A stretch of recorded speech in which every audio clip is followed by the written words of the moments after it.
Y'all tell me that dog ain't sketchy. Give me that rock. Give me that rock.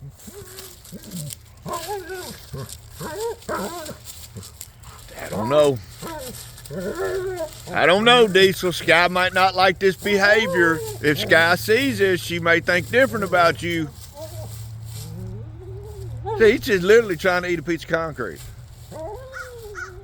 Get it, boy. Get it. You almost got it. You almost got it. Sketchiest damn dog I've ever had, I tell you what. He'll drag that hunk of concrete all over this yard, and when the wet rainy season starts or the good winter season sets in, there won't be no grass back here where he's done clawed. Yeah, that's where I have to burn my leaves. But anyway, welcome back to Hippie's Chopper Corner, everybody. Get out here to the shop. I'm sure Diesel he'll get tired of that rock here in a little while. He'll come bounding into the shop. Get y'all up to speed on where we've been.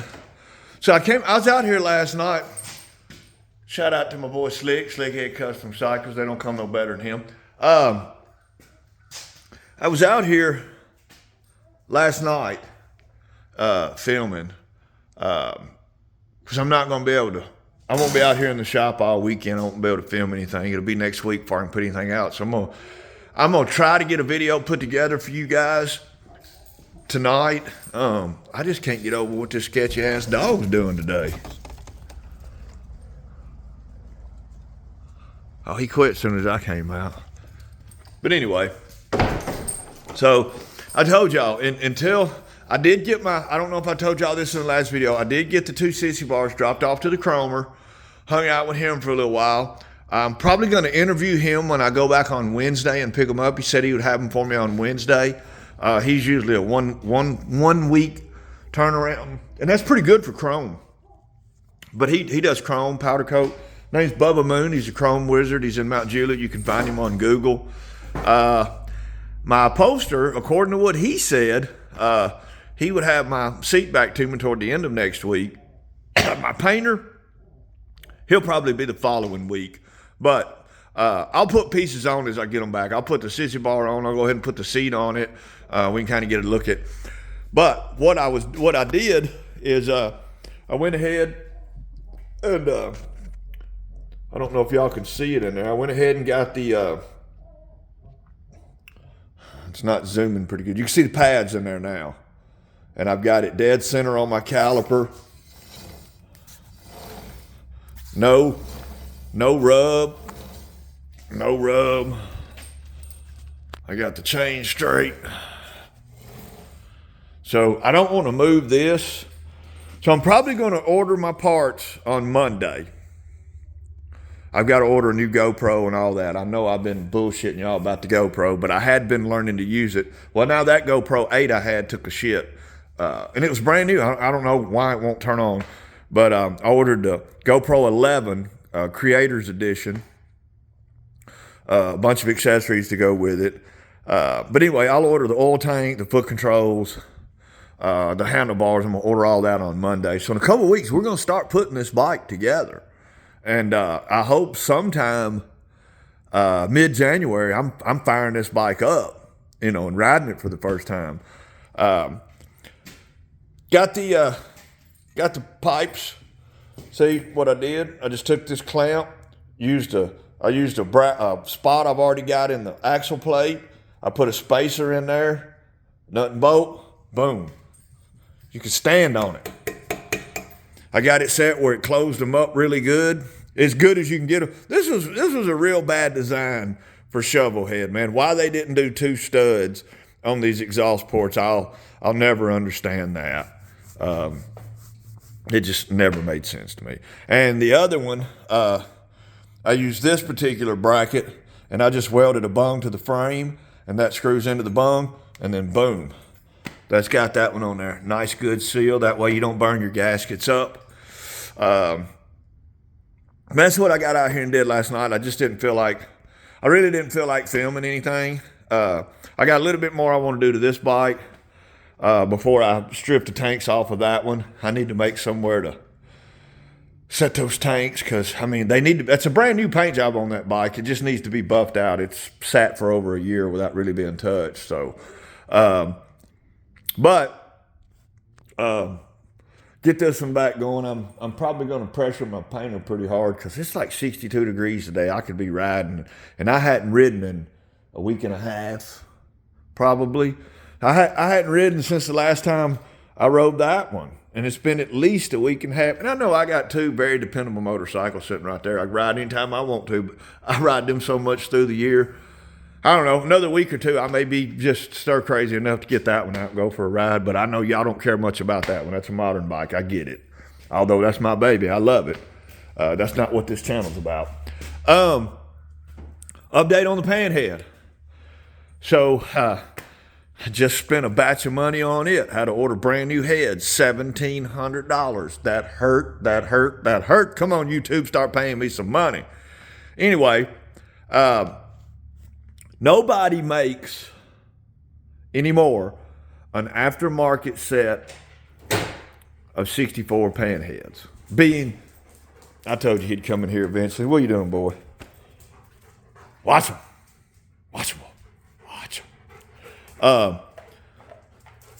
So the 48 to 62 Panhead, which they made two versions of the Panhead. They made the EL61 and the FL74, I believe. 48 to 65 was the run of the Panhead.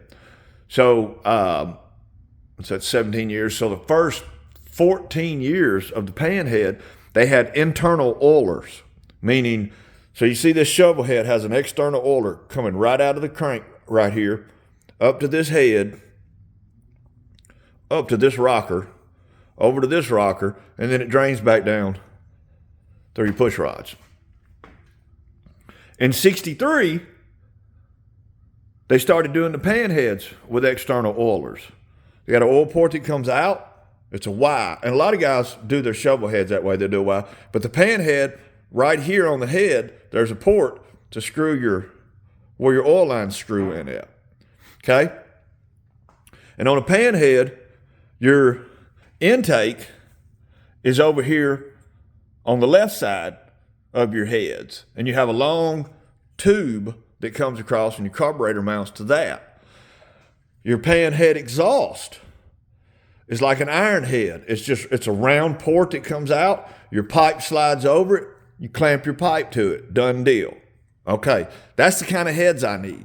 I need heads with that exhaust port, that intake port, and outside oilers. Nobody makes one anymore.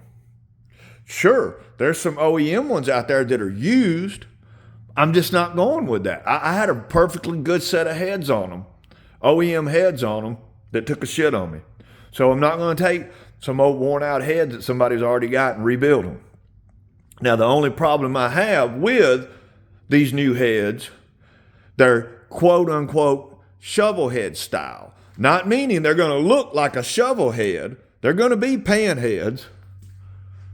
You know, pan head rocker boxes on them, not shovel head rocker boxes. But it's going to have this kind of intake, O-ring style intake, and it's going to have this kind of exhaust port on it. Meaning that fancy exhaust I built on that bike, I'm going to have to cut it off, and I'm going to have to take a flange like this and weld to it, so that exhaust I've got with the mounts already on the bike will work. You know, it is what it is. But I'm going to throw the carburetor on this one, do a couple of other little things to it, and I'll bring y'all back in just a few minutes.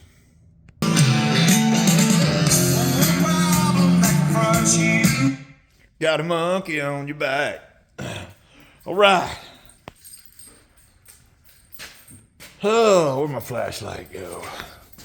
Went ahead and put the carburetor on it. I've got a few Super Bs laying around. This one was on that. This one actually came off a 1982 FXR. Really, really barn find. Like, this bike really sat in a barn for 20 years and didn't run for 20 years. I brought it home. It was really clapped out. Rebuilt the carburetor. You know, you let these carbs set for a little while, and that enrichener wants to get stuck down in the bore. I had to take it out, clean it out. It's just damn gas that we run. But polished up on the heads a little bit. I got a polishing wheel from a little little die tool over there, but man, you can tell the difference where I polished it up, and I started cleaning the carb up a little bit. I had to soak that carb in a gallon of Chem Dry, and it does that to aluminum. But I got my bracket back on there. Anybody running these S&S carburetors, man, on anything older than an Evo, you need to brace it here. You need to brace it to the head. I can't say that enough. It seems sturdy without it, but it's not. I think I'm going to run that velocity stack if I can get it jetted properly. I think that's just pretty cool. I've got some, of course, it doesn't have anything in the throat of it, but I've got some screen to make a screen for it. I got that done. Probably not going to do too much else. I just wanted to make a little bit of progress on this. I'm going to be gone for the weekend. So wanted to get out here and put out a little bit of content, and probably just cut this video short right here. Y'all see where where I'm at with I quit smoking, and they tell me, oh, the cough will get better. Well, I'm just now getting to where I'm coughing shit up that's been in my lungs forever, I guess. But I was turning it over the other day, and I try to keep stuff in here to keep, grinder sparks out of it, because, you have to turn the motor over periodically. But I think